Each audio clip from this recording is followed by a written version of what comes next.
Halo anak-anak, apa kabar? Hari ini kita akan belajar bahasa Indonesia. Kita sudah sampai tema yang ke-6, pembelajaran 1 dan 2. Kita akan belajar kata kunci dan peta konsep ya. Nah, sebelum kita belajar kata kunci dan peta konsep, kamu harus tahu dulu teks itu ada berapa dan apa saja, contohnya apa saja. Nah, di situ sudah Bianti tulis teks itu ada dua, ada fiksi dan non fiksi. Ini berdasarkan jenisnya ya. Nah, teks yang berisi karangan seseorang berdasarkan imajinasinya itu disebut teks fiksi, khayalan pengarang ya. Nah, contohnya adalah novel, cerpen, hikayat, dongeng. Jadi misalnya ada contoh dongeng Cinderella, berarti itu teks fiksi. Terus ada juga fabel. Fabel itu kan cerita tentang hewan. Si kancil nyolong mencuri ketimun. Nah, berarti itu teks fiksi. Tuh. Kemudian ada teks non fiksi. Teks yang berisi fakta atau hal-hal yang memang benar-benar terjadi. Nah, ini adalah contohnya jurnal, berita, artikel. Dan kebenarannya itu dapat dipertanggungjawabkan oleh penulis. Jadi penulis gak asal nulis, tapi memang benar-benar terjadi dan disertai dengan fakta-fakta, terus ada pembuktiannya. Nah, anak-anak, pada teks non-fiksi itu ada judulnya. Judul itu mengandung kata kunci yang menggambarkan isi teks ya. Jadi semua teks non-fiksi itu pasti ada judulnya. Contohnya ini, kita dapat menemukan kata kunci pada judul teks non-fiksi. Contohnya seperti ini. Ada sebuah judul teks, kewajiban mengisi kemerdekaan di lingkungan rumah. Nah, kata kuncinya yang ada pada judul itu apa? Kamu lihat nih judulnya, kewajiban mengisi kemerdekaan di lingkungan rumah. Nah, di situ ada kata kewajiban. Itu kata kunci yang pertama. Mengisi kemerdekaan, kata kunci yang kedua. Lingkungan rumah, kata kunci yang ketiga. Nah, setelah kamu menemukan kata kunci yang dicari di judul, ya toh, kamu dapat mencari makna isi teks itu, makna isi teks itu dengan memperkirakan isinya dengan melihat kata kunci. Jadi setelah melihat kata kunci, dilihatnya di mana? Dilihat dari judulnya. Kamu bisa memperkirakan, oh pasti isinya nanti bakalan seperti ini nih, gitu ya.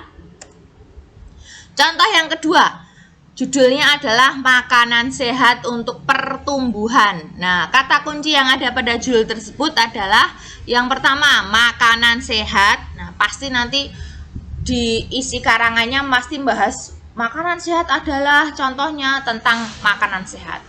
Terus kemudian kata kunci yang kedua adalah pertumbuhan. Nah, pasti nanti dalam karangan itu bahas pertumbuhan, hubungannya makanan sehat sama pertumbuhan apa, pasti begitu ya kan. Namanya kan ini Bu Yanti sedang memperkirakan isi teks berdasarkan kata kunci yang terdapat pada judul tuh. Nah, ini kata kunci dari sebuah paragraf dapat berupa kata atau ungkapan yang berisi informasi penting ya. Tidak harus selalu kata, tapi bisa juga ungkapan, tapi isinya itu informasi penting. Bisa juga tapi sepenggal-sepenggal aja. Kata kunci namanya juga kata, bukan kalimat loh ya, bukan kalimat, kata kunci.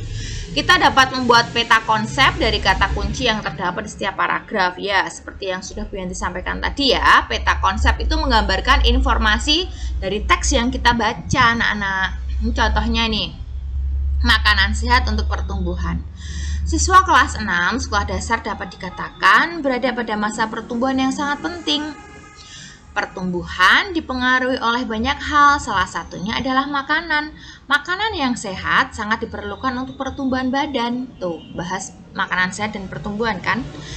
Bu Yanti tadi kan memperkirakan bahas makanan sehat dan pertumbuhan. Ini juga nih, makanan yang cukup dan mengandung gizi seimbang termasuk makanan sehat. Nah, makanan yang cukup artinya makanan yang banyaknya sesuai dengan kebutuhan tubuh.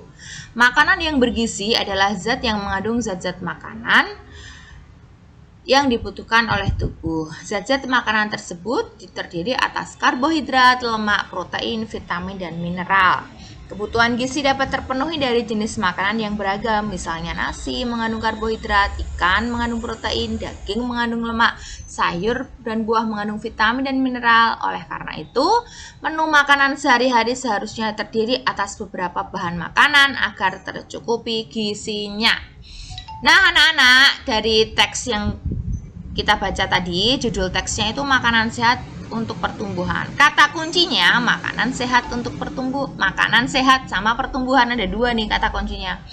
Terus kata kunci tiap paragraf apa? Nah, paragraf 1 pertumbuhan sama makanan sehat, ada dua. Paragraf 2 makanan sama gizi.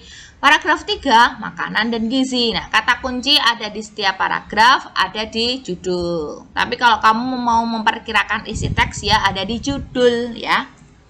Nah, ini setelah kita menemukan kata kunci, kita akan membuat peta konsep. Peta konsep itu isi dari teksnya itu apa saja dibuat lebih ringkas itu.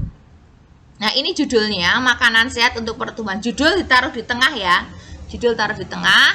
Kemudian ini di setiap paragraf. Makanan sehat mengandung gizi seimbang. Ini ada di setiap paragraf. Paragraf 1.